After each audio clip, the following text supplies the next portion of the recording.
তোমার সাজ্জাদ হোসেন হযরত পাক গোলামকে এটা দিয়েছেন যে তুমি এখান থেকে তোমার যখন যে কিতাব দরকার পড়বে। আমি সেখানে গিয়েছি, ওখান থেকে যাই কিতাব, যার কারণে আমি এগুলো পেয়েছি। এখন কিতাবে যখন আমি পেলাম, বলুন এটা কি আমি আর গোপন করতে পারি? এটা কি হক হবে? এটা তো জানিয়ে দেওয়া আমার কর্তব্য। একটা হাদিস পেলেও শোনানো দায়িত্ব। আমি তো ভাই বিরোধিতা করছি না, আমি হযরত আবু বকরের বিরোধী না, উমরের বিরোধী না, সাহাবী বিরোধী না। আমরা এখনো উনাকে খলিফা মানি।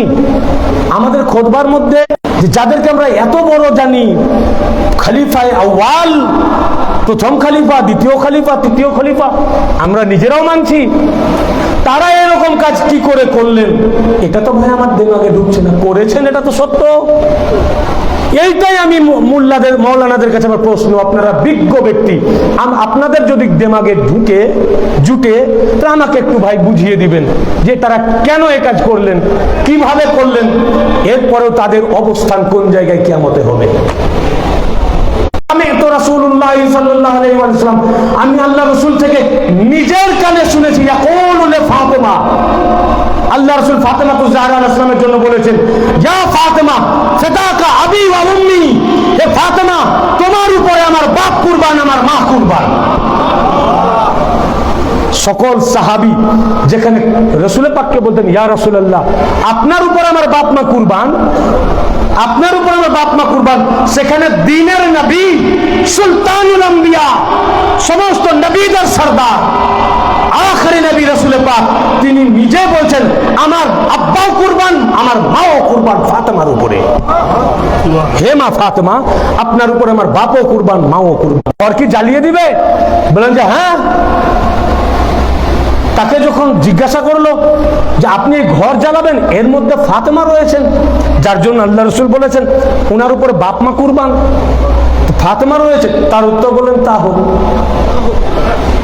তাতে কোনো যায় আসে না।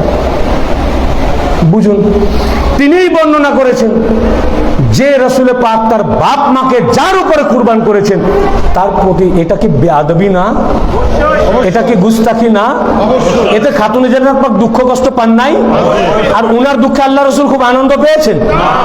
হ্যাঁ, বলেছেন ফাতেমা তো বিদআতুম মিন্নি ফামান আযযাবাহা ফাকাদ আযযাবানি, সহিহ বুখারী।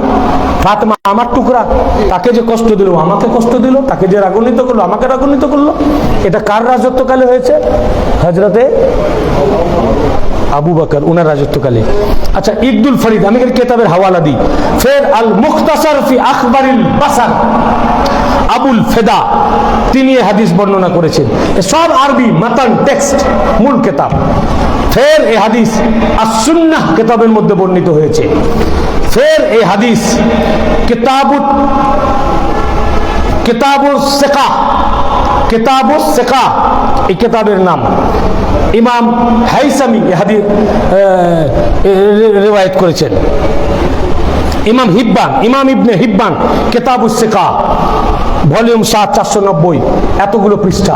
আরো অনেক হাদিসের কিতাব আছে যাতে উনি বলেছেন আগুন নিয়ে এসেছিলেন যে আমি এটাকে জ্বালিয়ে দিব। এইবারে আমার কথা হলো, হযরতে আবু বকর উনি কিন্তু লাস্ট অবধি বুঝতে পারলেন ওনার ইন্তেকালের সময় যে এটা আমার খুব ভুল হয়েছে। যেটা আমি আগে কোট করছিলাম, মাঝখানে আমাকে এই প্রসঙ্গ চলে আসলো। হযরতে এই হাদিস রিওয়ায়াত করেছেন আল্লামা জালালউদ্দিন সুয়ুতি, আল্লামা জালালউদ্দিন সুয়ুতি। এই কিতাবের নাম মুসনাদে ফাতেমাতুজ জাহরা। এই কিতাবের হাদিসের মধ্যে আবার এই হাদিসটি রিওয়ায়াত করেছেন, এই হাদিসটি রিওয়ায়াত করেছেন আবু উবাইদ, কিতাবুল আমওয়াল 144-145 পৃষ্ঠা, হাদিস নাম্বার 353 এবং 354। ফের হাদিস রিওয়ায়াত করেছেন উকাইলি, তৃতীয় খণ্ডের 419 পৃষ্ঠা। ফের হাদিস রিওয়ায়াত করেছেন ইমাম তাবারানি আল মুজামুল কবির, প্রথম খণ্ডের 62 পৃষ্ঠা 63 পৃষ্ঠা। আবার হাদিস রিওয়ায়াত করেছেন আবু নুআইম ইসফাহানি, হিলিয়াতুল আউলিয়া, প্রথম খণ্ডের 34 পৃষ্ঠা। ফের হাদিস রিওয়ায়াত করেছেন ইবনে মনজুর তারিখের দিন ইবনে মনজুর রেওয়ায়াত করেছেন তার মুখতাসার তারিখের মধ্যে, আবার হাদিস রেওয়ায়াত করেছেন ইবনে আসাকির তারিখের দিমাশক আল কবির। এটা 80 ভলিউমে লেখা, আমার ল্যাপটপে আছে, 80 ভলিউমে আমার ল্যাপটপে আছে। ইবনে আসাকির তার তারিখের দিমাশক আল কবির 13তম খণ্ডের 122 পৃষ্ঠা, এতগুলো কিতাবের মধ্যে। এবং মুসনাদে ফাতেমার পৃষ্ঠা নাম্বার হচ্ছে 40 থেকে 41 পৃষ্ঠা। হযরত আবু বকরের স্বীকারোক্তি, উনি আফসোস করেছেন, মাপ চেয়েছেন, বলেছেন আমি গুনাহ করেছি। দেখুন, শুধু আমরা বলিনি, হাদিস না, হযরত আবু বকর বলছেন। এই হাদিসের রাবি আব্দুর রহমান ইবনে আউফ, শুনে যান, এইটাই আমার লাস্ট, এ কথা আর শুনতে পাবেন না। Very very important. ঘুমাবার অনেক রাত রয়েছে, আমার তো ডেইলি বক্তব্য চলছে, তারপরেও আমি 1.5 ঘন্টার বেশি বক্তব্য আমি রাখি না, দেখবেন ইউটিউবে ম্যাক্সিমাম 2 ঘন্টা, কিন্তু এটা ইম্পর্টেন্ট, শোনা দরকার আছে কিনা ভাই? আচ্ছা, রেফারেন্স দিয়ে দিই, হযরত আবু বকর কি বলেন। আমি উপস্থিত ছিলাম সবারই সামনে, সবাই যখন কলেমা পড়ায় না মৃত্যুর সময়, কালমা পড়ো, জাকানদানি হচ্ছে, শরবত দেয়, সেই সময় হযরত আবু বকর বললেন, ইন্নী লা আসা আলা শাইইন ইল্লা আলা সালাসিন ফাআলতুহুন্না ওয়া ওয়াদিতু আন্নী লাম আফআলুহুন্না। বললেন, আমি এমন 3টি কাজ করেছি, এই 3টি কাজ আমি যদি না করতাম, খাতা মানে গুনাহ, আমি এমন 3টি গুনাহ করেছি, যদি এই 3টি গুনাহ না করতাম, কিন্তু করেছি। উনি তাই বলছেন এখানেও, আমি এমন 3টি গুনাহ করেছি, 3টি কাজ করেছি। ইন্নী লা আসা আলা শাইইন ইল্লা আলা সালাসিন ফাআলতুহুন্না, আমি আন্নী ফাআলতুহুন্না, ওই 3টে কাজ যদি আমি করতাম। ওয়া সালাসিন ওয়াদিতু আন্নী সাআলতু রাসূলুল্লাহ সাল্লাল্লাহু আলাইহি ওয়াসাল্লাম, আর ওই 3টি আমি যদি রাসূল পাকের হায়াত পাকে উনার কাছ থেকেই যদি জেনে নিতাম যে 3টে আমি কি করব, তাহলেও আমার জন্য ভালো হতো, কিন্তু আমি 3টি খারাপ কাজ আমি করেছি, আমি গুনাহ করেছি, খাতা করেছি। ওই 3টি কি? আনহুন্না ফাআম্মাল্লাতী ফাআলতুহুন্না, ওই 3টি কাজ হলো এই যা আমি করেছি। উদিত্ত আন্নী লাম আফআলুহা, তার মধ্যে একটি হলো যেটা আমি করেছি, উদিত্ত আন্নী লাম আকুন উকশিফু বাইতি ফাতেমা ওয়া তারাকতুহু, আর ওই 3টি কাজের মধ্যে একটি কাজ হচ্ছে আমি যদি ফাতেমাতুজ জাহরার ঘর না ভাঙতাম, ওটা যদি আমি ছেড়ে দিতাম। 3টি কাজের মধ্যে প্রথম, এবং এর জন্য যারা আমাকে জবরদস্তি করেছিল, আমি আর নাম নিচ্ছি না, আপনারা বুঝলেন হযরত আবু বকরকে কে জবরদস্তি করেছে। যারা আমাকে জোর করেছিল ঘরে ভাঙার জন্য, আগুন লাগাবার জন্য, আগুন নিয়ে পাঠাবার জন্য, তাদের কথা যদি আমি না শুনতাম, ওটা যদি ছেড়ে দিতাম, আর তাদের কথা না শোনার জন্য তাদের সাথে যদি যুদ্ধও করতে হতো, আমি যদি সেদিন তাদের সাথে যুদ্ধও করতাম, তাহলে আমার জন্য এটা মঙ্গল হতো, আমার গুনাহ হতো না। বুঝতে পারলেন কার সাথে যুদ্ধের জন্য বলছেন? আকল মাদকেলে ইশারা, যদি ছেড়ে দিতাম, এইটা হচ্ছে আমার 1 নম্বর গুনাহ, এটা আল্লাহ আমাকে মাফ করবেন না। কিন্তু আজ আর ফাতেমা নাই যে আমি মাফ চাইব, কারণ সহিহ বুখারীর হাদিস যে খাতুনে জান্নাত পাকের ইন্তেকাল পর্যন্ত খাতুনে জান্নাত পাক দেখা করেননি, কথাও বলেননি। এটা বললে যদি আমার উপর রাগ হয়, ভাই আমার উপর রাখবেন কেন? বুখারী তো আপনার আলমারিতে রাখা আছে, হ্যাঁ, আপনার মাদ্রাসার আলমারিতে, আপনি যদি আলেম হন আপনার বাড়ির আলমারিতে একবার বার করে দেখে নেন যে হযরত আবু বকর হাদিসটা উল্লেখ করেছেন কিনা। এবং এটা রাবি উম্মুল মুমিনিন আয়েশা সিদ্দিকা রাদিয়াল্লাহু আনহা উনি নিজেই বলছেন যে নিয়ে আসেন, তো সেটা বললে দোষ, এটা বললে যদি আমার দোষ, ইমাম বুখারীকে বলেন উম্মুল মুমিনিন বলেছিলেন, এই হাদিস আনতে যাওয়ার কি দরকার ছিল? ছেড়ে দিলেন না কেন?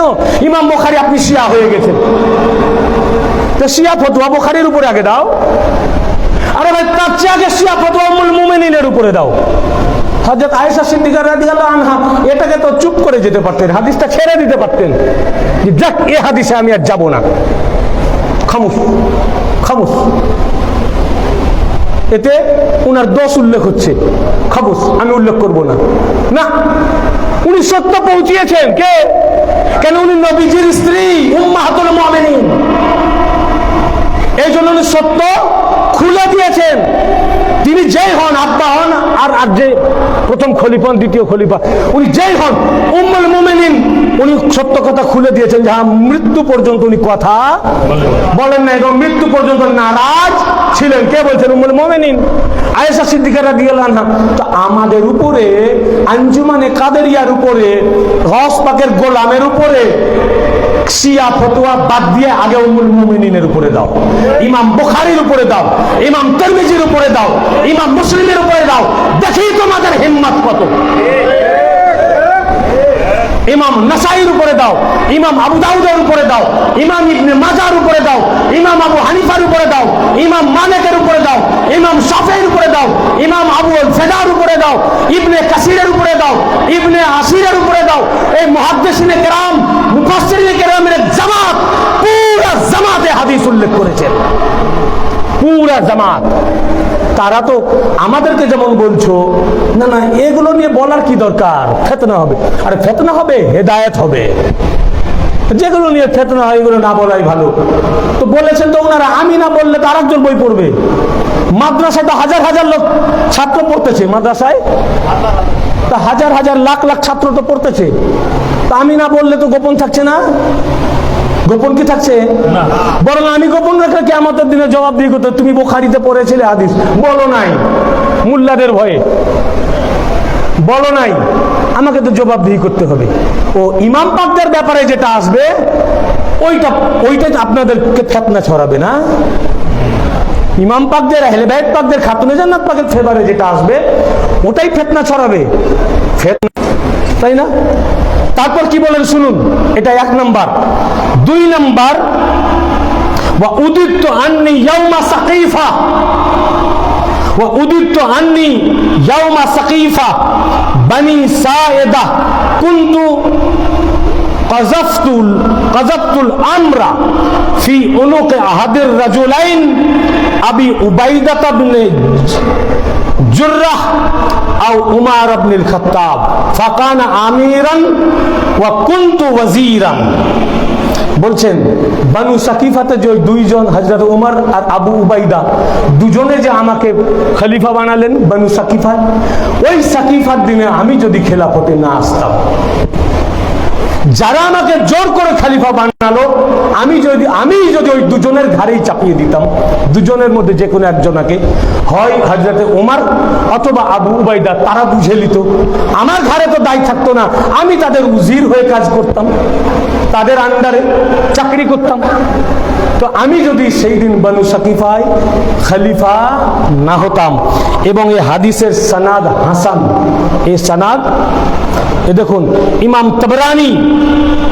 তাবরানী বলেছেন হাজা হাদিসুন হাসানুন, এই হাদিসের সনাদ হাসান, অর্থাৎ হাদিস গ্রহণযোগ্য। এই যায়িব বলে পালাবার কোনো, তাহলে উনি কি বলছেন?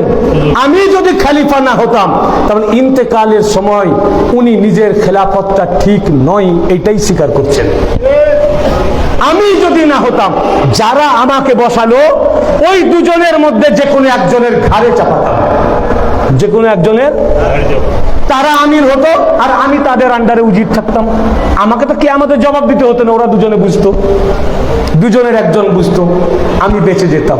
এটা হচ্ছে 2 নম্বর, যে যদি মানে হযরত আবু বকরের তাওবা, স্বীকারোক্তি মৃত্যুর সময়, যে আমি যদি ফাতেমার ঘর না কি 3টির মধ্যে 2টি কি, আমি যদি ফাতেমার ঘর না ভাঙতাম কিন্তু ভেঙেছি, ওটা যদি ছেড়ে দিতাম, ফাতারাকতুহু, ওটা যদি ছেড়ে দিতাম, যদি না ভাঙতাম কিন্তু ভেঙেছি, একদম এইভাবে। এর বাংলা ট্রান্সলেশন হচ্ছে এই, যে আমি যদি তার ঘর না ভাঙতাম কিন্তু ভেঙেছি, ওটাকে যদি ছেড়ে দিতাম। দুই, বানু সাকিফায় আমাকে যে দুইজন খলিফা বানালো, ওটা আমি খলিফা না হয়ে যারা জবরদস্তি করলো আমাকে, আমি যদি এটা তাদের দুজনের মধ্যে একজনের ঘাড়ে চাপিয়ে দিতাম আর তাদের উজির হয়ে থাকতাম। এই কথা কোন কোন কিতাবে উল্লেখ আছে দেখুন। এই কথা এই যে মৃত্যুর সময় এই যে এটা আলাদা আমার ফাইলই করা আছে, এটা ফাইল করা আছে আলাদা। এই কথা আল ইবনে কুতাইবা আল ইমামা ওয়া সিয়াসা 30 থেকে 31 পৃষ্ঠায় এই ইবারত উল্লেখ রয়েছে। আবার ইমাম তাবরানী মুজামুল কবিরে এখানে প্রথম খণ্ডের 62 পৃষ্ঠায়, আবার হাদিস নম্বর 43, আবার 101 থেকে 102 পৃষ্ঠায় হাদিস নম্বর 41 ইমাম তাবরানী রিওয়ায়াত করেছেন। এই একই কথা আল আহাদিসুল মুখতারা এই কিতাবের প্রথম খণ্ডের 89 পৃষ্ঠায় ফের এই হযরত আবু বকরের এই উক্তি, ইন্তেকালের সময় ওনার এই উক্তি ইকদুল ফরিদ এই কিতাবের পঞ্চম খণ্ডের 21 পৃষ্ঠায়। আবার এই কথা মুত্তাকি আলী মুত্তাকি হিন্দি তার সুনানের কিতাব কানজুল উম্মাল এই কিতাবের মধ্যে 312 পৃষ্ঠা, তৃতীয় খণ্ডের 312 পৃষ্ঠা, আবার পঞ্চম খণ্ডের 631 632 পৃষ্ঠা হাদিস নম্বর 14113 এবং এই একই কথা উল্লেখ রয়েছে। ফের এই হাদিস ইমাম মাসুদি তার তারিখে মাসুদি মুরুজুজ জাহাব এই কিতাবের দ্বিতীয় খণ্ডের 237 এবং 238 পৃষ্ঠা হযরত আবু বকরের স্বীকারোক্তি। ফের ইবনে আসাকির তারিখে দিমাশক আল কবির, এটা 80 ভলিউমে লেখা, তার 30তম খণ্ডে 418 পৃষ্ঠা। ফের এই হযরত আবু বকরের স্বীকারোক্তি তারিখে তাবারি, ইমাম জারির ইবনে তাবারি তার তারিখে তাবারির অ্যারাবিক প্রথম খণ্ডের 430 পৃষ্ঠা, আবার দ্বিতীয় খণ্ডের 205 পৃষ্ঠায় উল্লেখ করেছেন। ফের এই একই কথা তারিখুল ইসলাম কিতাবের নাম কি? তারিখুল ইসলাম, ইমাম জাহাবি আজিম মুহাদ্দিস এবং মুআররিখ ইমাম জাহাবি তার তারিখুল ইসলাম তৃতীয় খণ্ডের 117 থেকে 118 পৃষ্ঠা। ফের ইমাম জাহাবি তার মিজানুল এতেদাল বেইরুত লেবানন প্রিন্ট তৃতীয় খণ্ডের 109 পৃষ্ঠা। আমি বারবার একই ইবারত পড়ে শোনালাম না, এতগুলো কিতাবের মধ্যে উল্লেখ রয়েছে হযরত আবু বকরের স্বীকারোক্তি। কি স্বীকারোক্তি? যে আমি 3টি এমন খাতা করেছি, গুনাহ করেছি, এবং আগে আমি প্রথম শুনেছি আল্লামা জালালউদ্দিন সিউতের মুসনাদে ফাতেমা কিতাবের নাম। আমি 3টি এমন খাতা করেছি, এই 3টি খাতা যদি আমি না করতাম, গুনাহ যদি না করতাম, এই 3টি গুনাহর প্রথমটি হলো যদি ফাতেমার ঘর আমি ভাঙতে না পাঠাতাম উল্লেখ নাই, তা আমি ব্যাখ্যা করলাম। উনি পাঠিয়েছিলেন, নিজে যান নাই, তো যে নেতা তারই তো দোষ হবে না, তো তার রাজত্বকালে ঘটেছে, তিনি পাঠিয়েছেন। এই জন্য উনি বলেছেন যদি আমি ফাতেমার ঘর না ভাঙতাম,